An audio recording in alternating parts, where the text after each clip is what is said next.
Is this a fishy sign of the apocalypse? Over 150 whales are found stranded on a beach in Australia.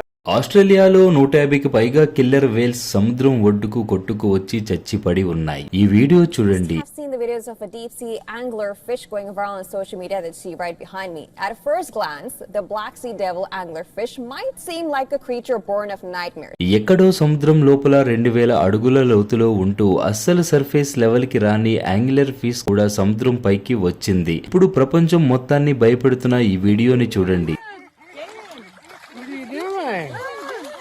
What are you doing?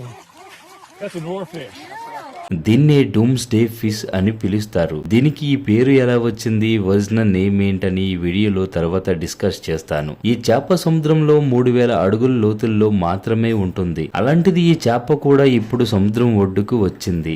ఈ చేప సముద్రంలోకి పంపించాలని చూసినా గానీ వెళ్లకుండా తన ప్రాణాలను తానే తీసుకుంది. ఇలా సముద్రం అడుగు భాగంలో ఉండే రేర్ ఫిషెస్ అండ్ వేల్స్ అన్ని కూడా బయటకు వస్తున్నాయి. అంటే ఏదో భారీ విపత్తు వస్తుందని ఎన్నో రోజుల ముందే గెస్ చేసి ఒడ్డుకు వస్తున్నాయా? ఆ విపత్తు సముద్రం లోపలే ఉంటే ఏమీ కాదు, కానీ సముద్రంలో జరిగే ఈ గందరగోళం ఇప్పుడు మనిషి వినాశనానికి సంకేతం అని న్యూస్ ఛానల్స్ మాత్రం తెగ వైరల్ అవుతున్నాయి. మెక్సికోలోని పసిఫిక్ తీరంలో డూమ్స్ డే ఫిష్ అనే చేప కనిపిస్తే అక్కడి ప్రజలు భయాందోళనకు గురవుతున్నారు.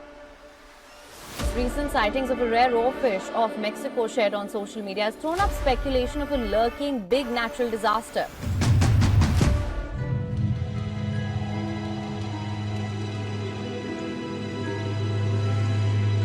అసలు పెద్ద పెద్ద తిమ్మింగిలాలు ఒడ్డుకు కొట్టుకుని వస్తే పెద్దగా ఫీల్ అవ్వని జనం ఒక చిన్న చేప ఒడ్డుకి కొట్టుకు వచ్చినప్పుడు మాత్రం ఎందుకు తెగ భయపడుతున్నారు? అసలు నిజంగా ప్రజలు అంతలా భయపడాల్సిన అవసరం ఉందా? ఈ క్వశ్చన్ ని జపాన్ వాళ్ళని అడిగితే వాళ్ళు ఒకటే అంటున్నారు. ఆ ఫిష్ ఏ దేశంలో అయితే కనిపిస్తుందో ఆ దేశం ఖచ్చితంగా ప్రళయానికి రెడీగా ఉండాలి అని. ఆ దేశంలో ఉన్న ప్రజలు ఊళ్ళు ఖాళీ చేసి దూరంగా వెళ్లిపోవాలని. వాళ్ళు అలా అనడానికి కారణం జపాన్ లో 2011లో వచ్చిన భారీ సునామీ ఈ ఫిష్ కారణమై ఉండటం. ఈ రోజు వీడియోలో అసలు ఆ చేప ఏంటి, దాని కథ ఏంటి, ఆ ఒడ్డుకు కొట్టుకుని రావడం ఏంటి, అసలు దానికి జపాన్ సునామీకి లింక్ ఏంటి, ఈ ఫిష్ దేవునికి మెసెంజర్ అవ్వడం ఏంటి, ఇలా చాలా విషయాల గురించి ఈ వీడియోలో మనం తెలుసుకుందాం. మీరు ఇందాక వీడియోలో చూస్తున్న ఫిష్ ఉంది కదా, దాని original name or fish, but దానికి ఇంకో పేరు కూడా ఉంది, అదే డూమ్స్ డే ఫిష్.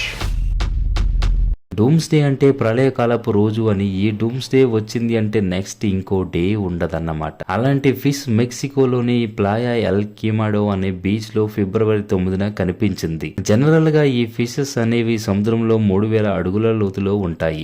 ఎవరికి అంతగా కనిపించవు. సముద్రం పైన ఉన్న సర్ఫేస్ లెవెల్ కి అస్సలు రావంట. ఇవి 26 అడుగుల పొడవు వరకు పెరుగుతాయి. 1996లో యుఎస్ఏ సివిల్స్ నేవీ ఆఫీసర్ కి దొరికిన ఈ జైంట్ ఆర్ ఫిష్ ని చూడండి, మీకే అర్థమవుతుంది దాని పొడవు ఎంతుందో అని. సో అలా సముద్రపు సర్ఫేస్ లెవెల్ కి రావడానికి ఇష్టపడిన ఈ చేప ఫిబ్రవరి 9న డైరెక్ట్ గా ఒడ్డుకు వచ్చింది. ఆ చేప గురించి తెలిసిన ప్రజలు చెప్పేదాని ప్రకారం సముద్రంలో ఏదైనా జరగబోతుందని గెస్ చేసి బయటికి వచ్చి ఉంటుందా అని భయపడుతున్నారంట. ఆర్టిస్టులు కూడా ఈ ఇన్సిడెంట్ ని సీరియస్ గా తీసుకున్నారు. ఇప్పుడు మీలో కొంతమంది ఏంటి బ్రో, అది ఏదో దారి తప్పిపోయి వచ్చి కుదిరితే కూరొండుకోవాలి కానీ ఇలా భయపడడం దేనికి? అయినా న్యాచురల్ క్యాలమైటిస్ గురించి దానికేం తెలుసు, పాపం చేప పిల్ల అని అనుకుంటే మీరు చేపల కూరలో కాలేసినట్టే. మన టెక్నాలజీ కూడా సెన్స్ చేయలేని న్యాచురల్ క్యాలమైటిస్ ని జంతువులు, పక్షులు, చేపలు కొన్ని రోజుల ముందే సెన్స్ చేస్తాయి. ప్రకృతి విపత్తు వచ్చే కొన్ని రోజుల ముందే కుక్కలు, ఆవులు గెస్ చేసి విచిత్రంగా బిహేవ్ చేయడం గానీ,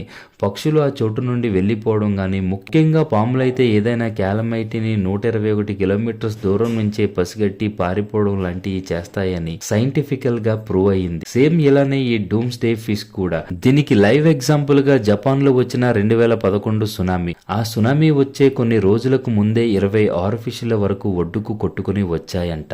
ఆ తర్వాత కొన్ని రోజులకి జపాన్ లో సునామీ రావడంతో 18,000 మంది చనిపోయారు. 1,23,000 ఇళ్లు నేలమట్టమయ్యాయి. $220 బిలియన్ నష్టం జరిగింది. అలా ఈ ఆర్ఫిష్ కి విపత్తులకి సంబంధం 2011లో నుంచి స్టార్ట్ అయిందనుకుంటే పొరపాటే. ఎందుకంటే జపాన్ జానపదాల్లో ఈ ఆర్ఫిష్ కమ్ డూమ్స్ డూమ్స్డే ఫిష్ ని మెసెంజర్ ఆఫ్ గాడ్ గా పిలుస్తారు. అంటే సముద్రపు దేవుడి రాయబారి అని. ఏదైనా విపత్తు సంభవిస్తుంది అనుకున్నప్పుడు ఇది మనుషులకి సముద్రపు ఒడ్డున కనిపించి హెచ్చరిస్తుందని జపాన్ ప్రజలు ఎప్పటి నుంచో నమ్ముతున్నారు. 100 ఏళ్ల నుంచి కూడా ఈ ఫిష్ న్యాచురల్ క్యాలమైటిస్ ని హెచ్చరించడానికి బయటికి వస్తుందని జపాన్ వాళ్ళ గట్టి నమ్మకం. ఈ నమ్మకాన్ని ఇంకా బలపరుస్తూ ఆ చేప మెక్సికోలో ఒడ్డుకు వచ్చినప్పుడు మనుషులు దాన్ని చూసి పొరపాటున వచ్చింది అనుకుని మళ్లీ సముద్రంలోకి పంపడానికి 3 సార్లు ట్రై చేశారు. అయినా కానీ అది అస్సలు వెళ్ళలేదు. ఈ ఫిష్ బిహేవియర్ వల్ల నిజంగానే ప్రళయం రాబోతుందని మనుషులను హెచ్చరించడానికి మాత్రమే ఈ ఫిష్ ఒడ్డుకు కొట్టుకు వచ్చిందనే భావం వరల్డ్ వైడ్ గా ప్రజల్లో బాగా పెరిగిపోయింది. ఈ చేపతో పాటు వీడియో స్టార్టింగ్ లో చూపించిన యాంగ్లర్ ఫిష్ గురించి కూడా ఇక్కడ కొంచెం మాట్లాడుకోవాలి. ఈ fish for the first time 1000 అడుగుల లోతులో నుంచి సముద్రం పైకి వచ్చిందంట. దీన్ని చూపించి కూడా సముద్రం లోపల ఏదో జరుగుతుంది, దానివల్ల ఈ చేపలు బయటికి వస్తున్నాయి. ఇవి ఇలా బయటికి వస్తున్నాయంటే తొందరలో మనుషులు కనిపించకుండా నాశనం అయిపోతారని చాలా మంది అంటున్నారు. ఇప్పటిదాకా ఈ డూమ్స్డే ఫిష్ కనిపించడం వల్ల జపాన్ లో వచ్చిన సునామీ గురించి తెలుసుకున్నాం. రీసెంట్ గా ఈ ఫిష్ కనిపించిన మెక్సికోలో ఎలా ఉండబోతుందో ఇప్పుడు తెలుసుకుందాం. జియోగ్రాఫికల్ గా ఈ మెక్సికో తీర ప్రాంతంతో కలిపి చాలా దేశాల తీర ప్రాంతాలన్నీ కూడా రింగ్ ఆఫ్ ఫైర్ అనే జోన్ లో ఉన్నాయి. రింగ్ ఆఫ్ ఫైర్ అంటే మీరు ఇప్పుడు వీడియోలో చూస్తున్నట్లుగా పసిఫిక్ ఓషన్ తీర ప్రాంతాలన్నిటినీ కూడా రింగ్ ఆఫ్ ఫైర్ గా కన్సిడర్ చేస్తారు. రింగ్ పొడవు 40,000 కిలోమీటర్స్ ఉండి వెడల్పు 500 కిలోమీటర్స్ ఉంటుంది. ఇంత పెద్ద ప్లేస్ కి రింగ్ ఆఫ్ ఫైర్ అని పేరు పెట్టడానికి రీజన్ ప్రపంచం మొత్తం మీద వచ్చే భూకంపాలలో 90% భూకంపాలు ఈ ప్లేస్ లోనే వస్తుంటాయంట. అంతేకాకుండా ఈ భూమి మీద ఉండే ప్రతి 3 అగ్ని పర్వతాల్లో 2 ఇక్కడే ఉన్నాయంట. సో ఈ డూమ్స్డే ఫిష్ పర్టికులర్ గా ఈ రింగ్ ఆఫ్ ఫైర్ జోన్ లో మెక్సికోకి వెళ్ళడానికి కారణం మనకి ఇక్కడే తెలిసిపోతుంది కదా. మీరు అందరూ డేంజర్ జోన్ లో ఉన్నారు, వెంటనే ఇక్కడ నుంచి వెళ్లిపోండి అని వార్నింగ్ వచ్చిందని మెక్సికోకి ఈ ఫిష్ ఎందుకు వెళ్ళిందనేది కూడా చూద్దాం.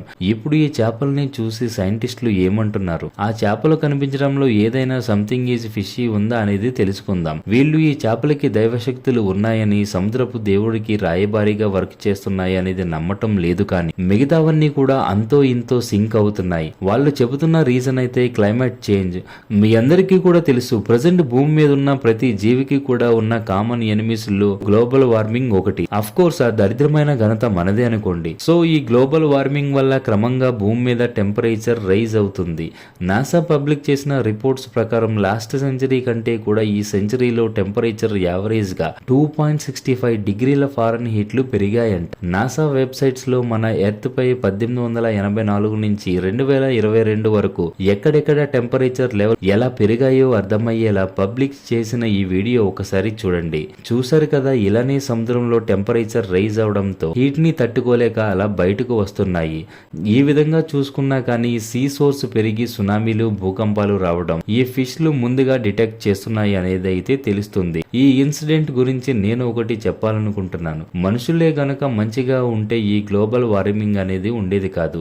ఇలా ఫిష్ లు తమ ప్లేస్ ని వదిలేసి బయటికి రావాల్సిన అవసరం ఉండేది కాదు. ఈ ఫిష్ లను చూసి ప్రజలు భయపడాల్సిన అవసరం ఉండేది కాదు. మనం చేసిన పిచ్చి పనుల వల్ల క్లైమేట్ చేంజ్ అయ్యి సముద్రంలో రేర్ ఫిష్ లు బయటకు వస్తుంటే మనం చేసిన తప్పుని ఒప్పుకోకుండా ఈ ఫిష్ ల వల్లనే సునామీలు, భూకంపాలు వస్తున్నాయని వాటి మీదకి నెట్టేస్తున్నాం. ఆ ఫిష్ లు వాటి సర్వైవల్ కోసం వాటికి ఉన్న సెన్సెస్ ని యూజ్ చేసి ఎక్కడైనా తేడా జరిగితే ఇమిడియట్ గా పసిగట్టి అక్కడ నుంచి తప్పించుకోవాలని చూస్తాయి. అవి ఈ విధంగా బిహేవ్ చేయడం మనకు వార్నింగ్ బెల్ లా ఉండాలి. అలాంటి వార్నింగ్ బెల్ నెక్స్ట్ రాకుండా ఈ భూమిని మనం కాపాడుకోవాలి. అలాగే చేస్తే చేపలు ఒడ్డుకు రావు, మనం కూడా భయపడాల్సిన అవసరం ఉండదు. ప్రస్తుతానికైతే మెక్సికోలో ఈ డూమ్స్డే ఫిష్ కనిపించి 23 రోజులు అవుతుంది.